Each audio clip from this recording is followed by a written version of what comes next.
Welcome to Friday's edition of COVID-19. The repercussions of the Delta variant are extending beyond the sector of public health and into that of the economy. Now, we have more on this reality later on the program after a look at the pandemic updates with our Kwonsua. Now, so let's start here on the local front. There's been a slight rebound in cases for this Friday.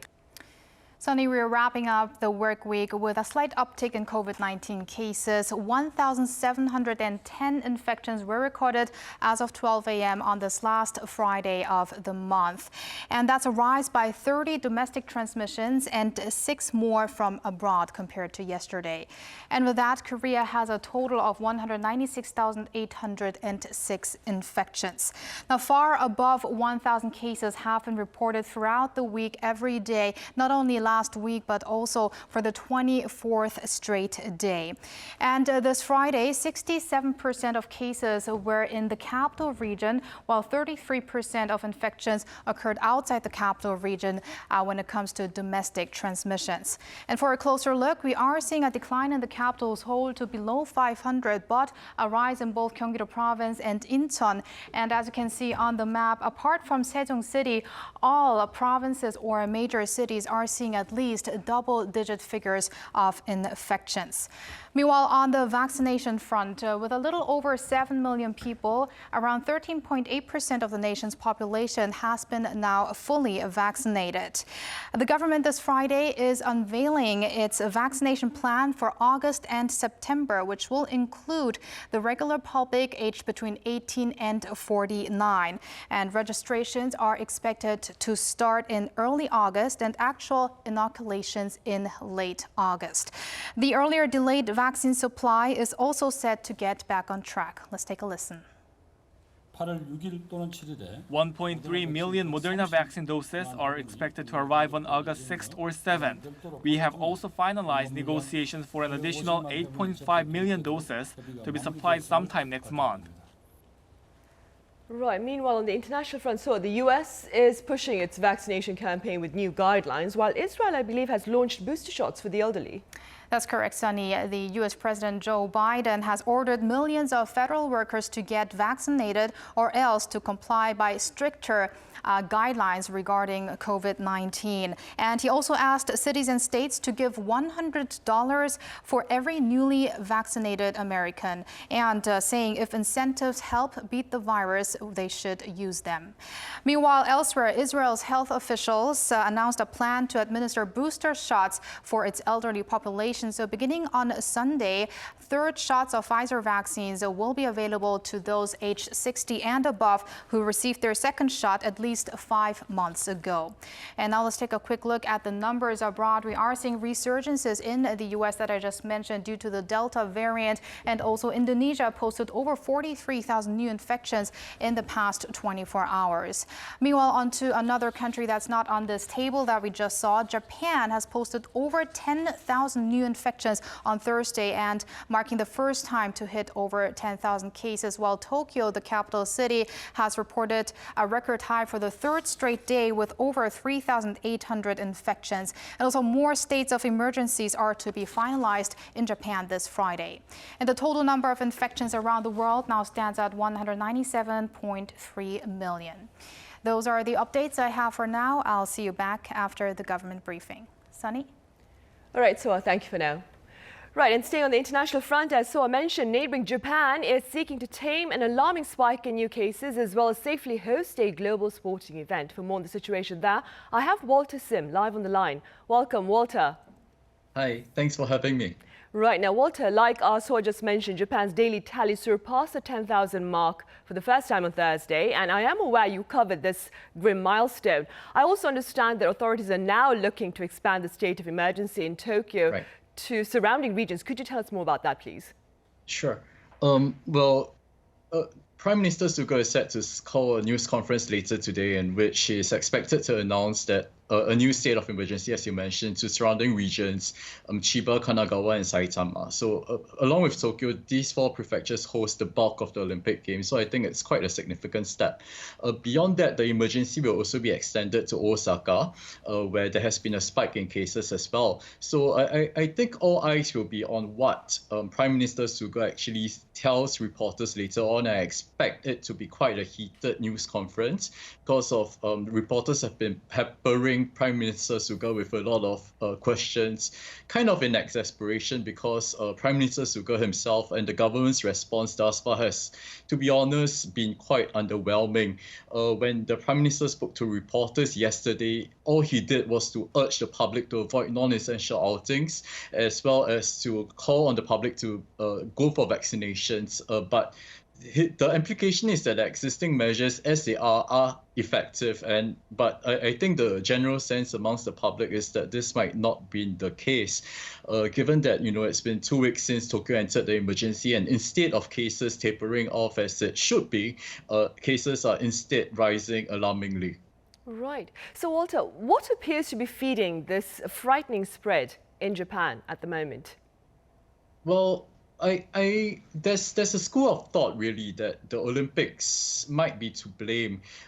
Some people have said that since the government can go ahead to hold the Olympics, why can't we as ordinary citizens go about our ordinary lives so long as we take adequate countermeasures against the coronavirus? So as always, we see a lot of people out on the streets these days, but all of them have been diligently, conscientiously putting on their masks, sanitizing their hands, as well as keeping, meals outdoors to the minimum. But yet again, that does not seem to have been enough to curb the spread of the virus. And I think, well, the fact that the games are going on at the expense, so to speak, of other domestic events, domestic gigs, as well as personal milestones.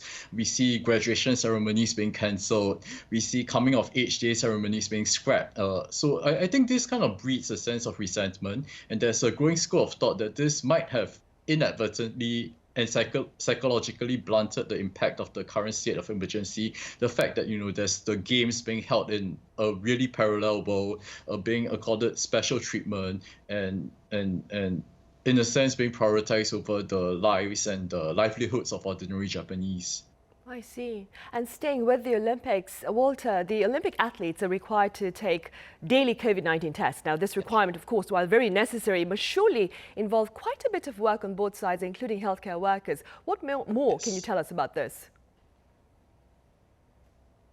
Well, I think it's a huge positive, to be honest. Whilst admittedly, as you mentioned, it really adds to the workload of healthcare workers, and medical institutions are already on the brink.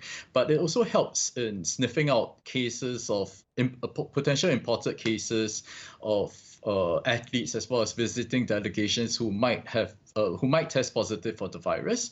And thus far, there have been above of 200 cases directly linked to the games, and that really is quite a small number if you think of it in the grand scheme of things. I think more than 30,000 tests are being done every day, and to have only slightly more than 200 cases since the start of the month, I think it's quite small. And there have not been any reports of athletes who have broken quarantine regulations as yet as well. So I do think that the quarantine measures, the testing measures work, and this might have added to Prime Minister Suga's confidence that it's okay for the games to go on, because there is very little direct correlation between how the games infections have spilled over into the general society. But, and there's always a but, the rules have obviously added to mental stress on athletes. The press are crying foul as to how the rules are too onerous and strict, such that they are not able to go about their regular reporting. It's an affront to the freedom of the press, some media organizations have said. So there have been reports in Japanese media of visiting journalists, visiting delegations, even breaking the rules in the playbook by making unapproved visits to public areas.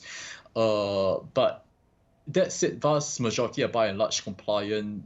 But I think on hindsight, there might on hindsight, historians might look back at these games and see that, hey, there might be weak links along this quarantine measures that could have led to the spike in the games. But thus far, there has not really been any clear correlation yet. I see. Yeah. All right, Walter, thank you very much for your thoughts and your time. No worries. Thank you so much. Right, now it's time now for the regular afternoon briefing on the COVID-19 situation here in Korea for this Friday. And we aim to vaccinate 70% of the population, and this is our aim. And we will be also rolling out the vaccines for those ages between the ages of 18 and 49. And we also have the vaccination plan for August and September being finalized. And this plan also, it goes in the same line with the previously announced plans that have been previously announced in the earlier this year, and it also takes into consideration the current outbreak here in the country and also the supply of the COVID-19 vaccines. And it has been also discussed at the vaccination task force on the 28th of July. This action plan has 5 goals. First, we aim to have the goal of vaccinating 70% or 36 million by September. And also second, we aim to swiftly vaccinate the young generation who have a very increased amount of social activities. And third, as for those targets, those people who have difficulties in mobility, for instance, we will also look at the blind spots as well. And fourth, in the latest COVID-19 wave, we will be also preventing the high-risk groups infection and also those with the infection among seniors as well. And we will also elevate the level of vaccination rates for these high group people. And fifth, we will have a dispersion of these people when they go to their vaccination centers. We will ensure equity when it comes to vaccination appointments and vaccination itself. And next, here are some details on the eligible recipients. As for those who are eligible for August, under the age of 40s, we will be having a designated days, and we will also designate the days of the week where they can carry out the COVID-19 vaccination reservations, and they will also be having these the days will be divided into 10 days depending on the digits of their registration number, and we will be dividing the entire group into 10 specific groups. And we will also have an equitable dispersion so that we can have increased equitability and also increased user friendliness as well. And we will be vaccinating these people starting from the end of August until the 30th of September, and either they can go to their vaccination centers or the designated COVID-19 vaccination hospitals to get their COVID-19 vaccines. And considering the local conditions of the local autonomies, we will also provide the local autonomous vaccines starting from late July as well. And in the month of July, we are also rolling out the vaccines. However, there are many people who have difficulties in receiving these COVID-19 vaccines due to the difficulties in mobility, and we are also focusing on these groups of people as well. And those people who have disorders relating to heart or liver, and also we include those people with mental disorders, and also as for the people who have higher risks of COVID-19 because they are living in residential conditions, we will also provide the COVID-19 vaccinations for these people as well. And we will also provide more convenience for the patients who are being treated at hospitals and their guardians as well. And as for the people who are also on ships, meaning sailors, and we will also look at the international marine industries, and we will also make sure that they are vaccinated as well. And if they present present their passports of marine affairs, we will also provide them with vaccines as well. And also as for the homeless people, we will also look into these group of people and unregistered foreigners as well. We will provide vaccination opportunities for these people as well. And next, as for the senior group people, we will also enhance the level of vaccination rate. And after we have been providing the vaccines in the first half of this year, there are also new people that have been newly admitted to these facilities or people that have been newly hired at these facilities. We will provide vaccines for them. And as for those people over the age of 60 but have not yet been receiving their vaccination, we will also provide vaccines as well. And also those in the age group of over the age of 60 who have received the AstraZeneca vaccine as their first shot. This is about 8.3 million people. And we will also provide these people with their second dose. And considering the recommendations of the AstraZeneca vaccines, as for people under that age group, we will also provide the cross-inoculation. And as for those people who have received their vaccines in third quarter, we will also provide the second dose as soon as possible. And we aim to provide about 36 people with the first dose until the end of the third quarter. And we will also provide the opportunity for those who have not been vaccinated in the first half to get their vaccines as well. And as for children and toddlers as well as pregnant women, we will be devising more detailed plans, listening to the opinions of the experts, and we will be revealing these details as soon as possible. We will also look at these high-risk groups among these people, and we will also provide the vaccination plan as well. And up until now, many of our public have participated in the vaccination plan, and thanks for your efforts as well as those efforts exerted by the medical professionals, we were able to sufficiently roll out our vaccines. And right now, over 18.7 million of our population have received their first shot. And we ask for your continued participation in the vaccination drive in order to help us to reach herd immunity. And the quarantine authorities will also exert our full efforts and cooperate fully with the medical circles and the local governments as well. 그럼 지금부터 기자님들 질문에 답변 드리는 시간 갖겠습니다. 출입 기자단에서 보내주신 질문 먼저. Right, that was Chung Young with Friday's afternoon briefing, and I have our Kwon Soo back here at the desk to tell us what she said. Right, Soo? Right, as we have been expected, Tong had the plans for the vaccination to start in August and also beyond until September. So the main plan is to get 70% of the nation's population inoculated with at least one dose until September, and that would include the general public aged 18 to 49. So beginning in August, from August 9th until August 18th, a vaccination reservation will be conducted, and the government is especially focusing on that there won't be too much hectic when they are doing this reservation. That is why they are going to divide these people who can make their reservations into 10 groups, and that depending on their ID card number. We will later on have more details on that explained. But yes, one of the main goals is to contain the virus situation by inoculating many people that are younger and have many social activities. Tong also mentioned that beginning on August 17th, some people in that age group can already get vaccinated due to the autonomous vaccination by local governments. So these authorities by local governments can make their own decisions on people who they think should be prioritized in getting administered with vaccines, that is. And she also mentioned that the vaccination in the fourth quarter should focus on the second shots of people who earlier got the first shots. And yes, the plan is to reach that goal of 36 million getting vaccinated until September. I see. All right, so thank you very much for that. My pleasure.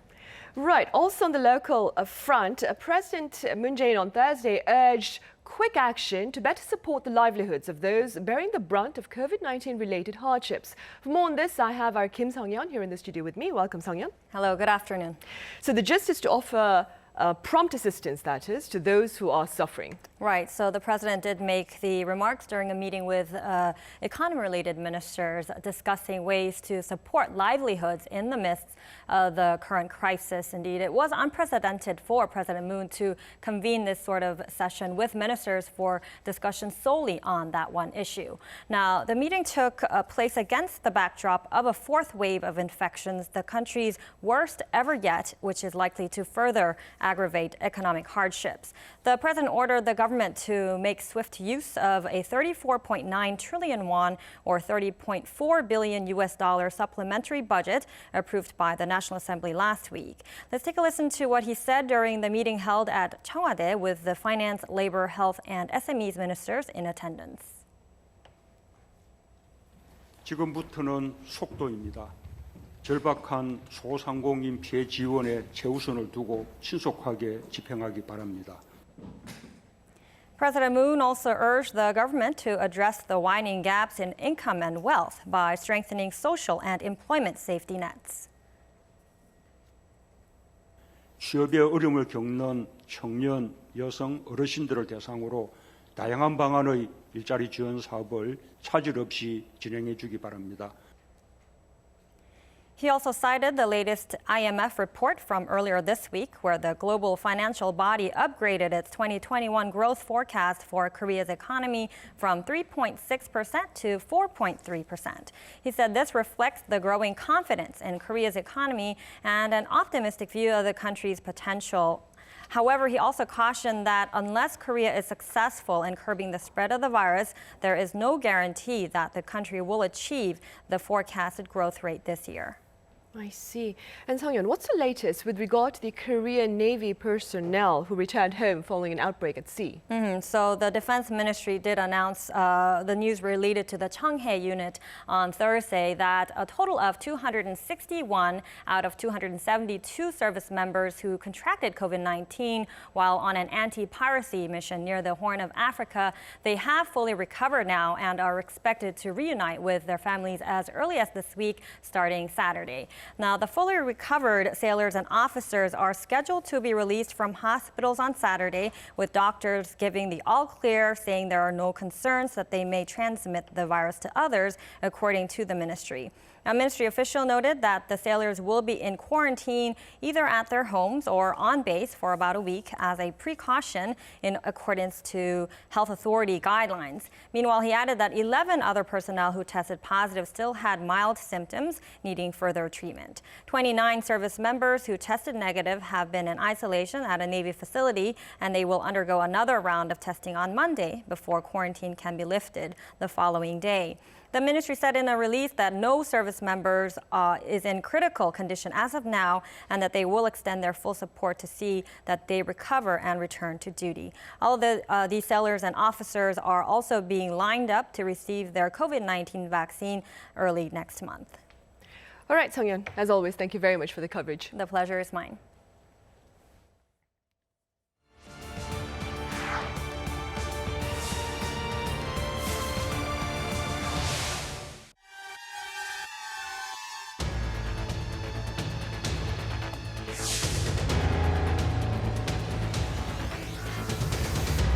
The Delta variant of the coronavirus could dampen this recovery in services, especially in tourism and hospitality.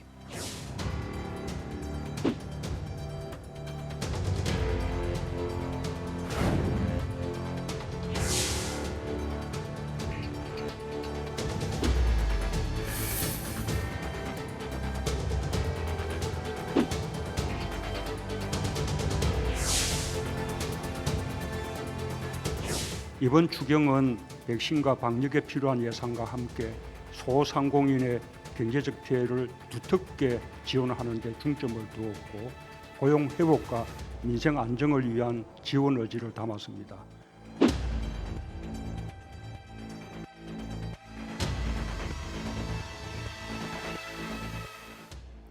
The Delta variant is not only threatening public health, it's also looking to derail global economic recovery if left unchecked. For more on this reality, I have Professor Kim Se-wan from Ewha Women's University. Welcome back, Professor Kim. Thank you for having me. And joining our session virtually is Dr. Abiad at the Asian Development Bank, who is currently over in New York. Pleasure to have you with us, Dr. Abiad. Happy to be here. Thank you. Right, we'll start here in the studio. Professor Kim, the Bank of Korea recently shared its report card for the local economy for the second quarter. Tell us a bit about the notable numbers on that card. Well, Korean economy is relatively doing well until now. In the view of Korean government's economic growth target of this year, which is 4.2%. The first quarter's economic growth was 1.7% compared to previous quarter. And in the second quarter, Korean economy has grown by 0.7% compared to previous quarter. So all this means that if Korean economy maintains a quarterly economic growth momentum of 0.7% until the end of this year, Korean economy will achieve the target of over 4% economic growth. However, it should be noted that in the second quarter, the structure of economic growth has been significantly changed. Previously, the main driving force of economic growth was export from last year, but in the second quarter, the main driving force became domestic consumption, so which could be another risk factor of the Korean economic growth. Right, especially amid the Delta variant. Right. We'll get into that later on, of course. Dr. Abiad, I believe the Asian Development Bank recently raised its growth outlook for Korea to 4% for this year. So what is behind this upgrade? Yes, the upward revision in growth forecasts, both by us last week and the IMF this week, reflect Korea's good performance across the board over the past quarters. So the country has seen strong improvements in both external and domestic demand over the course of the last quarter of 2020 and the first quarter of 2021. And that was really the impetus for our revisions. The second quarter numbers that Professor Kim discussed, which came out after our forecast was released, were in line with expectations. Exports and investment leveled off after growing strongly in the previous two quarters. But if you look at the Korean economy, GDP now stands 1.5% above its pre-crisis level. In terms of risks, it's true that there's been a spike in cases and a reintroduction of restrictions, but the rapid vaccine rollout suggests that these will be temporary and consumer spending should continue to recover. On the external side, there continues to be strong demand for semiconductors, which are, of course, Korea's biggest export. So that really, I think, things are looking pretty rosy. And later I'll talk about how that compares with how the rest of the region is doing. Of course. Professor Kim, we mentioned this, you and I, a while ago. Quite a number of pundits, of course, believe the Delta variant is casting doubt over growth for the rest of the year. What are your thoughts on this? Well, in the second quarter, domestic consumption has been grown by 3.5%, which is one of the highest level in the last 10 years. But Korean export declined by 2%. So as we talked about, the main driving force of the Korean economic growth has been changed from export to domestic consumption. But the problem with that is Delta variants and more strict social distancing from government is very sensitive on domestic consumption. So depending on how much Delta variants is affecting domestic consumption, the Korean economy's growth for this year will be mostly determined. I see. So if we have tougher restrictions in place, the chances are high that the economy will be negatively affected, of course. Right. Dr. Abiad, how do you explain, meanwhile, the discrepancy in growth outlooks for advanced economies and those for developing markets? Right. A lot of it really hinges on how these economies have done with respect to vaccines. So let me just give some background. In our Asian Development Outlook supplement, which we released last week, we forecast growth of 7.2% for this year for developing Asia. That 7.2% number may sound like a great number, but first of all, it largely reflects comparison with a very weak 2020. And we actually revised our forecast down slightly from 7.3% in our April report despite those upward adjustments to Korea and other East Asian economies. So Korea and several other East Asian economies, again, those strong export numbers led to upward revisions. But what's happened is that we've downgraded our forecasts for many economies that have seen renewed outbreaks. So that includes India, which saw an outbreak from late March up to mid-May, and currently going through outbreaks are Indonesia, Malaysia, Thailand, and Vietnam. So really, within the region, it's that there's that distinction. Some are getting hit by substantial outbreaks and have had to reimpose restrictions. There are also other economies that are being held back by the slow recovery in tourism. And then you have others where, even though there are some pickups in cases, there's been sufficient vaccination such that the imposition of restrictions need not restrict economy that much. Meanwhile, Dr. Abiad, how is the global financial market responding to the presence of the Delta variant? Yeah, so the Delta variant is really what's behind most of the recent outbreaks, both in our regional economies, but also as highlighted in your introduction, rising cases also in major economies such as the US and Europe. Fortunately, in the US and Europe, we're seeing the rise in cases is not to the highs that we saw in those economies in late 2020. Those new outbreaks, these new waves of outbreaks across many economies, they really spooked the markets a bit, especially last week. Early last week, we saw sharp sell-offs in many markets. But what you've seen these markets recover, and they've even gained ground over the past few days. The main reason for this is that the resilience reflects good vaccination progress in many economies, including the US and Europe. What's happening in these economies that have had better vaccination progress is it's weakened the link between COVID cases, these new outbreaks, and serious hospitalizations and deaths. That also means that there's less of a need to reimpose, the kinds of draconian lockdowns that constrain economic activity that we saw last year. So it really varies a lot. So this vaccination progress, many developing Asian economies have seen slower progress, and therefore there's a bigger worry there that these new outbreaks will slow economic activity more, and therefore that's also reflected in the financial markets in these economies. Right, and staying with financial markets, around the global financial market, that is, Professor Kim, what are the ripple effects on the local financial market amid this uncertainty in light of the Delta? Well, it looks that overall Delta variant is affecting domestic market seriously. Domestic stock market represented by KOSPI has been peaked at 3,300 level in the middle of June. But these days, KOSPI is staggering well below 3,300 these days, thanks to the more spread of the Delta variants. And one thing very particular about this is most of the Korean companies enlisted in the stock market is performing very well in terms of their business sales and profits.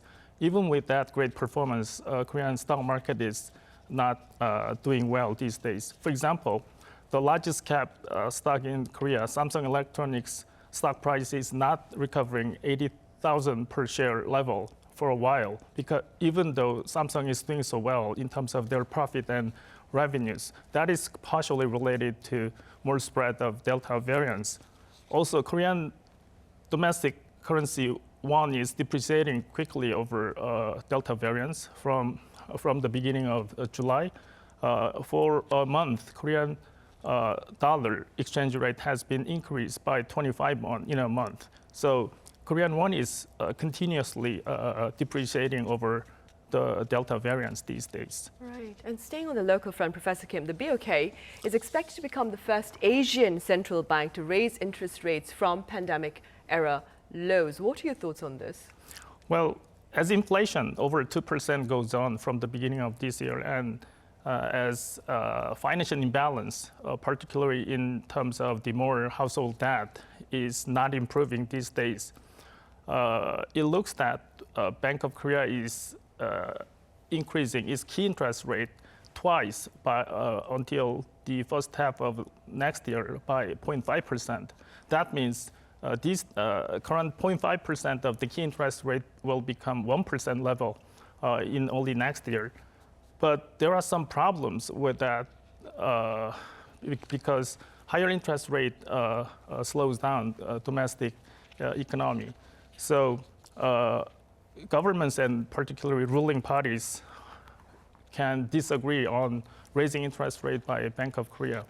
And there is another political factor related to raising key interest rate by Bank of Korea, which is there will be a presidential election in March of next year. So maybe ruling party and government both will hesitate to raise interest rate by Bank of Korea when Bank of Korea really about to raise interest rate in the middle of this fall. Right. Dr. Abiad, what are your thoughts on the possibility of a stagflation, that is a recession, inflation, in the coming months? We're not too concerned about stagflation, at least the kinds of stagflation that we had seen in the 1970s, for example, in many economies. Let's talk about inflation first. We don't see sustained inflation pressures yet in the region. There's still a lot of economic slack in many of the region's economies. One way to look at this is employment is still below pre-COVID levels in most of the region's economies. As for growth, it's true that new outbreaks can set back growth temporarily, but continued progress on vaccination will make this less of an issue over time. And importantly, some changes brought about by the pandemic, including increased digitalization and e-commerce, may actually spur productivity improvements in many economies in developing Asia. I see. Can we interpret that to mean that you do not necessarily support the Bank of Korea's decision, or upcoming decision that is, to raise its interest rates? Economies really differ in where they are in their economic cycle. Korea is more advanced than many of the other economies. So I tend to talk about the region more broadly. So in many other economies, think about Indonesia, the Philippines, etc. No, this is not the time to be thinking about raising rates. Korea, as we had discussed, has been seeing rapid growth, upward revisions to the growth outlook, and therefore, the Bank of Korea has good justification for,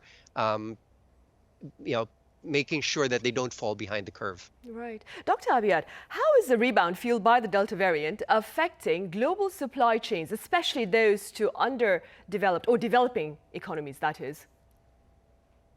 Yeah, so this really has been a serious issue, given the magnitude of the supply disruption that we've seen since last year and the uncertainty in demand, both global and domestic, and also the continued and constantly changing restrictions on movement of people and products. It's not surprising that we're seeing supply bottlenecks or mismatches between supply and demand in various areas, from shipping to semiconductors. And some of these supply bottlenecks have contributed to upward pressure on prices this year. Having said that, like many others, we view these supply disruptions as transitory, and it's something that will resolve as economic activity normalizes. Having said that, there may be longer-run changes to supply chains in the region and globally in response to this pandemic, including reshoring or diversifying suppliers. But it's too early at this stage to see how significant these changes will be. Right. Professor Kim, what has been the impact of fluctuating global oil prices on the local market? Well, oil price is roller coastering from the outbreak of pandemic last year. In the middle of March last year, global oil price dropped down to $20 per barrel level, but it is recovering quickly after that. And these days, oil price increased up to over $70 per barrel. Previously, higher oil price is a bad news to Korean economy because we import 100% of the crude oil from foreign countries, and that increases everything's price, which means inflation.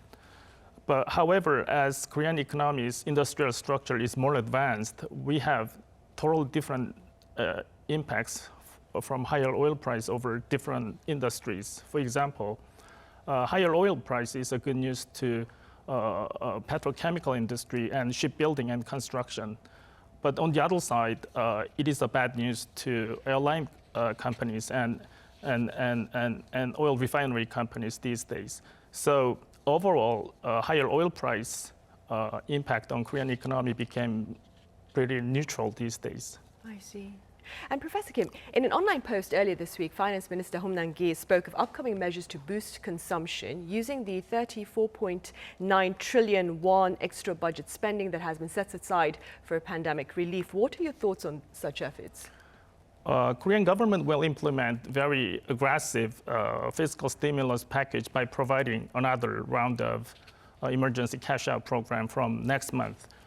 The 35 trillion won or $30 billion US stimulus package will raise domestic consumption, of course, and it has a power to increase domestic economic growth by 0.4% at maximum. But regarding that, we have two significant problems. If Delta variant continues and if there is stronger social distancing imposed by government, people spend less because it is more difficult to spend their money with the cash from the government. And secondly, if government and Bank of Korea decided to increase interest rate in fall, people spend less also because they have to pay more interest to the banks. And we know that households are sitting on over 1,800 trillion won debt from banks. So these two problems can neutralize 35 trillion won stimulus package from government. I see. And keeping in mind what Professor Kim has just said, Dr. Abiad, what measures then do you propose perhaps to cushion the economic blow from the Delta variant? I think really there are two elements that are needed to, buttress the economic recovery. The first and most important, and this should be obvious by now, is rapid vaccination progress. And on that, it requires action not just at the national level, but also international coordination, because there are still many economies that are still struggling to get sufficient supply of vaccines. The second important element is continued policy support. And again, I'm talking, this will vary across different economies, but many economies which are still struggling to with outbreaks and with weaker recoveries. For many of them, it's too early in the recovery to withdraw fiscal and monetary support. And so those are really the two components that need to be in place right now so that the regional recovery can continue. I see. For the sake of a clearer picture, Dr. Abiad, I ask you, what would be then the impact on the regional economy here in this part of the world of a prolonged presence of the Delta variant? Yeah, well, so it could significantly lower growth. Again, one of the things we've seen is that governments have gotten better at responding to outbreaks. So apart from obviously, vaccinations will help, but also in cases, take India in March through May of this year, the very large outbreak, but they were able to stem that outbreak with restrictions that were not as bad as the ones put in place last year. And so one consequence was that they were able to bring down the COVID cases without as much of a reduction in mobility and economic activity. So there's a lot of learning that's going on. I think yes, the Delta variant is a worry. I don't think we're in for a repeat of 2020. I see. All right, Dr. Abiad, thank you very much for your time and your thoughts. And Professor Kim here in the studio, thank you very much for being with us today. Thank you very much. Thank you. Right, well, that brings us to the end of this edition of COVID-19. The hot spell here in this part of the world looks to continue into the weekend. So do take care and do abide by social distancing measures. Have a safe weekend. See you on Monday.